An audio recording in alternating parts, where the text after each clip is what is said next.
So hello everyone दोस्तों, this is Sandeep Sharma और आज हम बात करने वाले हैं भागवत गीता के अध्याय नंबर 2 के श्लोक नंबर 2 के बारे में कि उसका व्याख्यान क्या है। अभी तक हमने पहले अध्याय के सारे श्लोकों को पढ़ लिया, उसको बहुत अच्छे तरीके से हमने समझ लिया है कि उसमें क्या लिखा हुआ है। अब जो हम पढ़ने वाले हैं वो पढ़ने वाले हैं अध्याय 2 के दूसरे श्लोक को और उसका व्याख्यान समझने वाले हैं।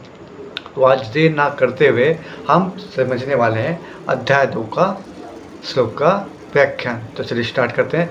ये संबोधन देने का तात्पर्य है कि तुम स्वच्छ निर्मल अंत करने हो, अतः तुम्हारे स्वभाव में कलयुग करता आना बिल्कुल विरुद्ध बात है। फिर ये तुम्हारे कैसे आ गई? भगवान आश्चर्य प्रकट करते हुए अर्जुन से कहते हैं कि ऐसे युद्ध के मौके पर तुम्हारे सूरवीर उत्साह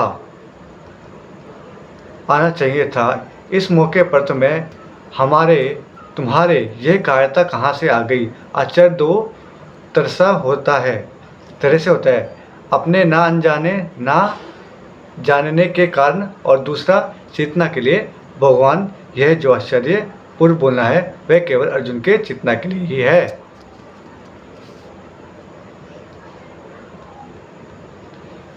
जिससे अर्जुन का ध्यान अपने कर्तव्य पर चला जाए।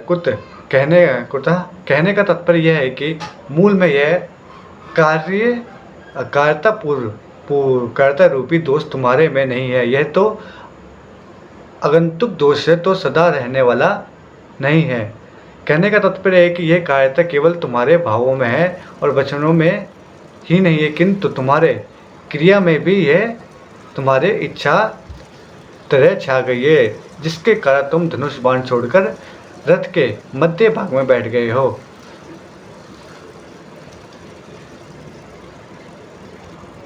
समझदार श्रेष्ठ मनुष्य में जो भाव पैदा होते हैं वे अपने कल्याण के उद्देश्य को लेकर ही होते हैं।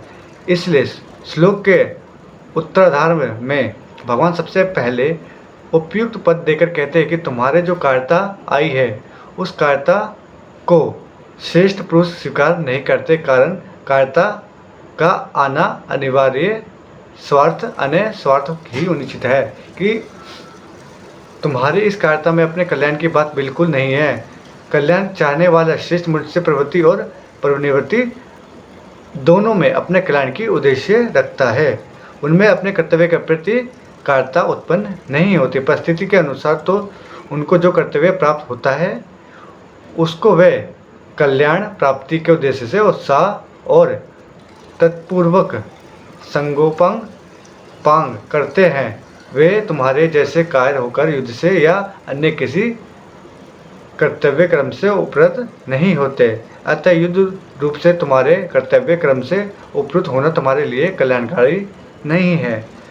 कल्याण की बात सामने ना रखकर अगर सांसारिक दृष्टि से भी देखा जाए तो संसार में सर्वलोक ऊंचा है, परंतु तुम्हारी यह कायरता सर्वलोक देने वाली भी नहीं है। अर्थात कायरता पूर्वक युद्ध से नित होने का फल स्वर्ग की प्राप्ति भी नहीं हो सकता। अगर स्वर्ग की प्राप्ति भी लक्ष्य ना हो तो अच्छा माना जाने वाला पुरुष वही काम करता है जिससे संसार में कीर्ति हो, परंतु तुम्हारी यह जो कायरता है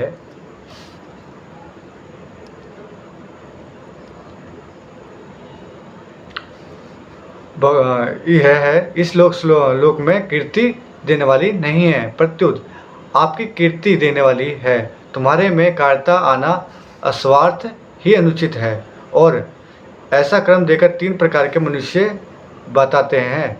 जो विचारशील मनुष्य होते हैं, ना वे केवल अपना कल्याण ही चाहते हैं, उनका उद्देश्य केवल कल्याण का ही होता है। जो पुण्यात्मक मनुष्य होते हैं वे शुभ कर्मों के द्वारा स्वर्ग की प्राप्ति करते हैं। वे सर्वों के ही श्रेष्ठ मार्ग में उनकी प्राप्ति ही उद्देश्य रखते हैं। जो साधारण मनुष्य हैं अपनी कीर्ति चाहते हैं और उस कीर्ति को ही अपना ध्येय मानते हैं। उपयुक्त तीनों पद देकर भगवान अर्जुन को सावधान करते हैं और कि तुम्हारा जो यह उद्देश्य न करने का निश्चय है यह विचारशील और पुण्यात्मा मनुष्य के अध्यय कल्याण स्वर्ग प्राप्ति करने वाला नहीं है, तथा साधारण मनुष्य के ध्येय कीर्ति को प्राप्त करने वाला भी नहीं है। अतः मोह के कारण तुम्हारा युद्ध न करने का निश्चय बहुत ही तुच्छ है, जो कि तुम्हारा पतन करने वाला, तुम्हें नरकों में ले जाने वाला, तुम्हारे अपकीर्ति करने वाला होगा। तो यहाँ हमारा श्लोक नंबर 2 समाप्त होता है। यहाँ हमारा श्लोक नंबर 2 समाप्त होता है, जिसके में हमें बताया गया है कि भगवान श्री कृष्ण अर्जुन से कहते हैं कि तेरे अंदर ये कायरता कहाँ से आ गई। जब युद्ध का समय आया तो बहाने मार के युद्ध से दूर जाने की बातें कर रहा है। ये एक महान पुरुषों के अंदर आदतें नहीं होती, ये उन्हें बताना चाह रहे थे इस श्लोक के अंदर। अगर आपको वीडियो अच्छी लगती है तो प्लीज़ चैनल को लाइक, शेयर एंड सब्सक्राइब जरूर कर दीजिएगा दोस्तों। बाकी आपकी मर्जी है, हम तो वीडियो डालते रहेंगे।